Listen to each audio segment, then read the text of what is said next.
You're watching local coverage you can count on. This is WANE 15 News, first at 5.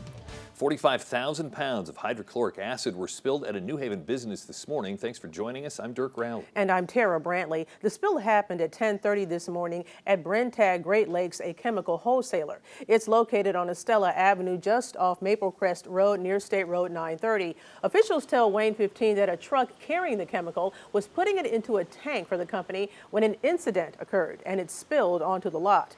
Crews were able to isolate the product within a mile of where it happened. Nelson Road is closed to traffic for the rest of this evening. Fort Wayne police are finding new ways to disband large gatherings in town. Saturday, they sent out a text alert to break up an unauthorized diesel truck rally at Glenbrook. WANE 15's Kaitor K has more on how this system works. Kaitor? Well, it's pretty simple. It works kind of like an Amber Alert. Police map out a geographic area and everyone in that area gets a text alert on their phone. About 1,000 trucks and several thousand people took over the Glenbrook Square and Glenbrook Commons parking lot Saturday night. Fort Wayne police say it was a diesel truck rally organized on the internet. Some attendees were doing burnouts with their trucks, shooting fireworks, and even drinking alcohol. After confirming from the property owners that the crowd did not have permission to be there, police tested out their new text alert system. With it, they geofenced the Glenbrook area, and every cell phone in that area got the following message. By order of the Fort Wayne Police Department, if you are receiving this message, you need to vacate the Glenbrook Mall area immediately or you will be arrested. Police were able to then vacate the area in about 90 minutes. So this was the first time we've been able to use that system, and it did look like it worked really well. I think it's just going to be a case-by-case basis. I can't say it's going to be used each and every time because I don't know that. I don't know what the severity of the situation is going to be each time. But we will look forward to using this more often, just to keep people more aware. FWPD says they've had the text alert technology for a while now, but chose to activate it only after the George Floyd protest started in downtown Fort Wayne about a month ago. There was no violence, physical damage, or arrests at the truck rally. Kaitor K, WANE 15 News. Kaitor, thank you. Allen County Prosecutor Karen Richards talked with WANE 15 about her conversations with demonstrators outside her home. About 50 people carrying signs were in front of her house Sunday afternoon, asking her to drop all minor charges from the protests outside the courthouse. She did go out and speak with them. She told us the conversations went well and the protesters were heard. She says she will continue to look at each case individually. Faith leaders and protesters were outside the Allen County Courthouse today, calling for an immediate end to the Immigration and Customs Enforcement ICE detention policy. They gathered outside Sheriff David Gladio's office to defend the constitutional right of immigrant families. This protest comes after local man Jorge Oliva was arrested during a Black Lives Matter rally and put into deportation proceedings. The group Faith in Allen County and its supporters are demanding no person be permanently separated from their family. In addition to an immediate end of ICE collaboration, protesters are also asking community members to call the Chicago ICE and demand they release Oliva. Police arrested more than 30 protesters and towed 19 cars after a demonstration shut down a southern Indiana bridge that leads into Kentucky. This morning, protesters were there to unfurl a banner of Breonna Taylor. This was the scene in Jeffersonville, Indiana. The banner showed Taylor's face and name as multiple cars parked on the road. In March, she was shot and killed by police in Louisville when they burst into her home under a no-knock warrant. Her boyfriend shot at police when they entered, and they returned fire, killing Taylor and injuring him. The Louisville police say the officer will be fired. 4 former Minneapolis police officers charged in the death of George Floyd were in court today. This is their second pretrial hearing. The former officers were fired after Floyd's May 25th death. Derek Chauvin was charged with second-degree murder and more.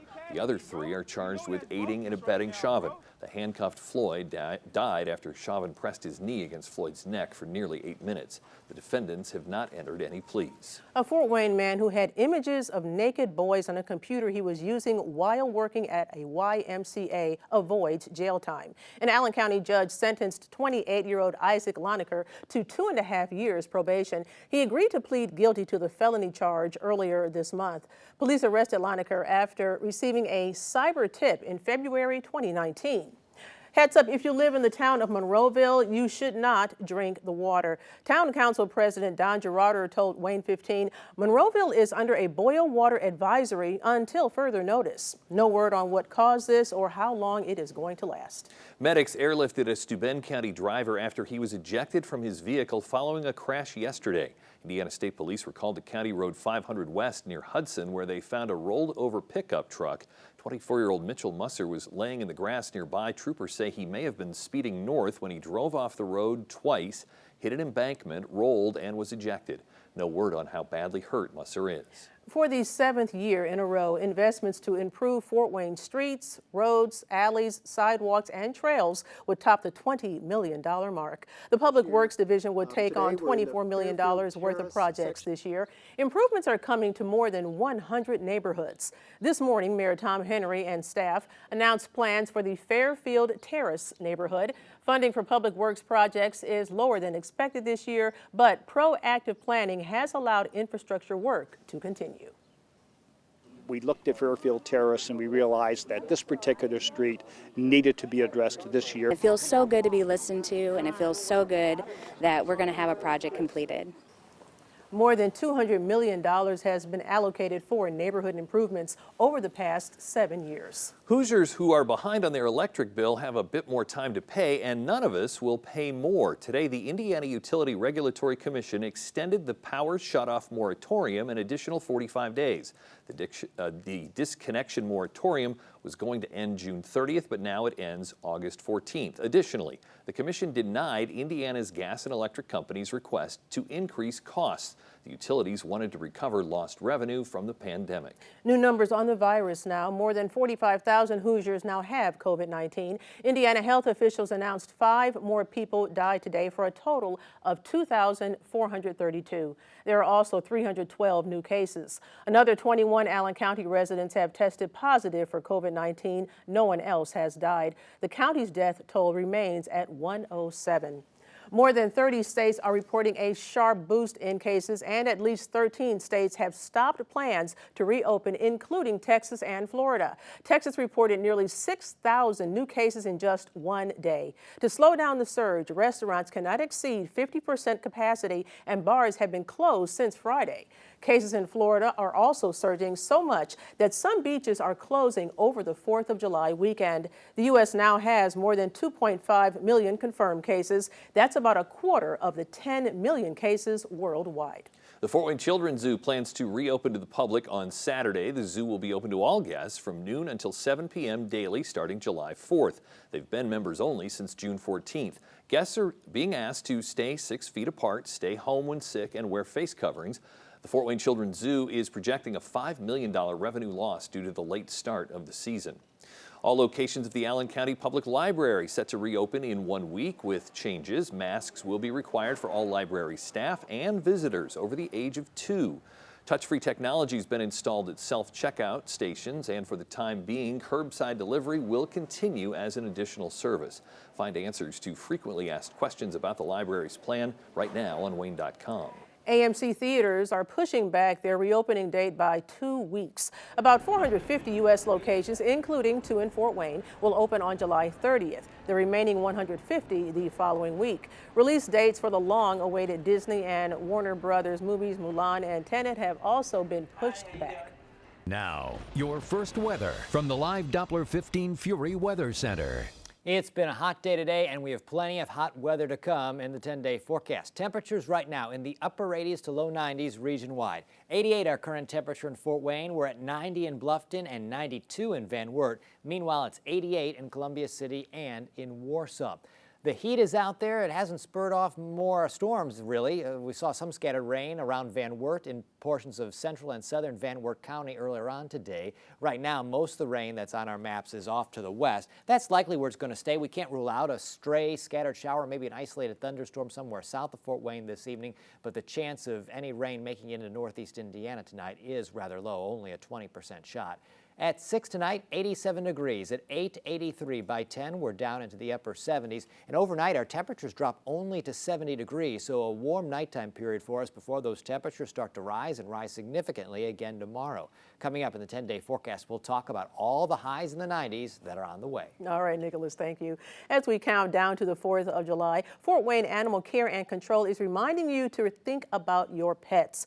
Dogs, cats, and even smaller animals can easily become overwhelmed by the sudden explosions of fireworks, causing panic and fear, leading to a spike in runaway pets. Celebrations and picnics can also put your pets at risk. Officials offer tips on how to keep your pets safe. They include making sure they're microchipped, give them a safe place to hide, and keep them inside your home or inside an air-conditioned building as much as possible when fireworks are being used in the area. Coming up on First at 5, the Supreme Court makes 2 major decisions, including one involving Terre Haute. We'll have those rulings. Plus, the man accused of killing more than a dozen people pleaded guilty today. We'll tell you what this means for the Golden State Killer's sentence when your number 1 News at 5 returns. But first, a story you'll find exclusively on our website, WANE.com. The Landing is evolving. Chris Darby coming to you from the 100 block of West Columbia Street in downtown Fort Wayne. 2 new businesses are expected to open up in July here on the Landing. Right now on WANE.com, we're giving you a look at where things stand with this big renovation project and what's to come in the months ahead. Plus, a party is set to happen here in this block for the 4th of July coming up on Saturday. Those details right now on WANE.com. Continues with Tara Brantley and Dirk Rowley. You're watching WANE 15 News, First at 5. The 74-year-old former police officer accused of kidnapping and murdering dozens of people pleaded guilty today. He's known as the Golden State Killer. Today's admission by Joseph D'Angelo comes 40 years after a rapist terrorized California. His guilty plea will spare him the death penalty. In exchange, survivors of the assaults that spanned the 1970s and 1980s expect him to admit to dozens of rapes that could not be criminally charged because too much time's passed. This comes on top of 13 murders and 13 kidnapping-related charges spanning 6 counties. The Supreme Court struck down 2 cases today. The first was a Louisiana law regulating abortion clinics. It required doctors who perform abortions to have admitting privileges at nearby hospitals. Justices also refused to block the execution of 4 federal prison inmates who were scheduled to be put to death in July and August in Terre Haute. These would mark the first use of the death penalty on the federal level since 2003. She is the longest-serving president in the history of the University of St. Francis. Tomorrow, she is stepping down. Sister Emmylise Chris is looking forward to retirement. She has been with the university for 37 years, the first 10 as an undergraduate dean and academic vice president, the last 27 as president. Under her leadership, the university thrived by expanding beyond its main campus on Spring Street, starting a football program, and a lot more. I helped her mic up so we could have a lively conversation about some of the more laid-back things she'll enjoy after retirement. What do you plan to do during retirement? Okay. Aside from kick back and relax. No, that's all right. Okay. So July 1st, for the next 3 weeks after that, I'm going to spend time with my family. I'm the oldest of 6. I have 3 sisters who live in, central and northeast Indiana. One sister here in Fort Wayne, a sister in South Bend, and one in Knox, Indiana. So I hope to spend like several days with each of my sisters, which I've really never been able to do it without feeling like I have to be working and doing emails, and you know how that is if it's like a working vacation. Relax. Yeah. Yeah. More time for just prayer, relaxation, reading, walking, being outside, getting my 10,000 steps. Spending time with the sisters. You can hear the entire interview right now on WANE.com. Tonight at 6, we'll talk about how much the campus has grown under her leadership. Nicholas, a beautiful day to walk that campus, but you know what? It's a hot one. It sure is. Hey, congrats, sister. We have some hot days coming our way this week. Today, pretty close to 90, and the 10-day forecast filled with lots of 90s. Our longest stretch of 90s so far this summer. I'll fill you in the forecast after this.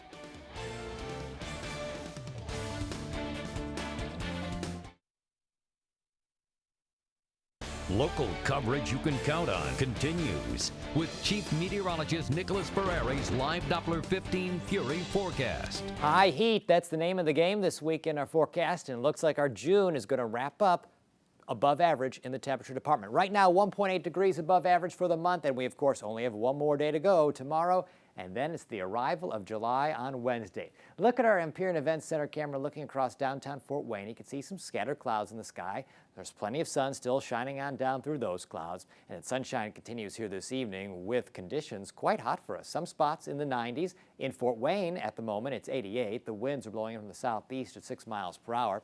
At 7, we'll be down to 85. At 9, 80. That is sunset. So that's a warm nighttime forecast for us, and we'll stay warm during the overnight, dropping only to 70 by the time we get to early tomorrow morning.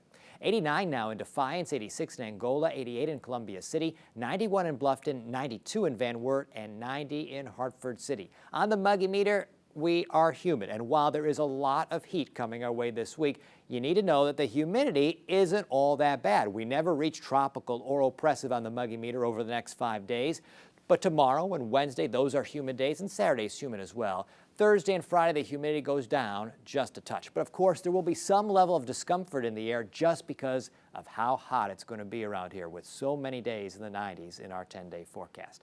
On Storm Tracker here this evening, we do have a stationary front positioned off to our west. You can see some scattered rain and thunderstorms developing along that front. Since it is stationary, though, it's not really moving much. So the chance at some of that rain getting into our area, it is rather low tonight, only a 20% shot. And those areas most likely to see it will be Warsaw, Wabash, and Marion, those areas farther to the west of Fort Wayne, closer to that front. Earlier on today, some rain did develop across Van Wert County. You see it here. It's sunk to the south, and now the county there dry as the scattered clouds remain.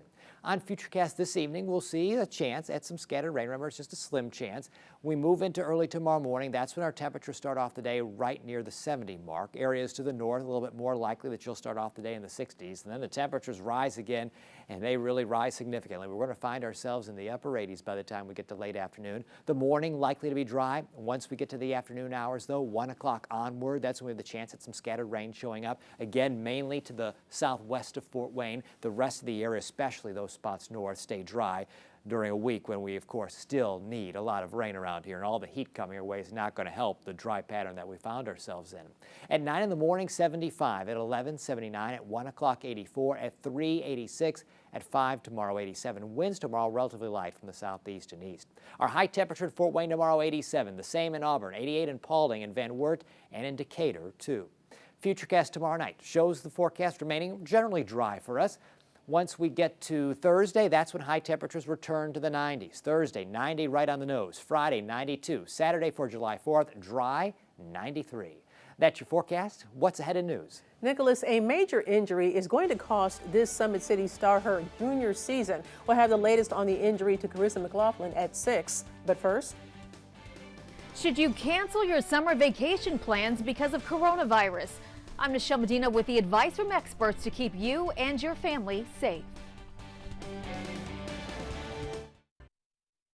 Local coverage you can count on continues with Tara Brantley and Dirk Rowley. You're watching WANE 15 News, first at 5.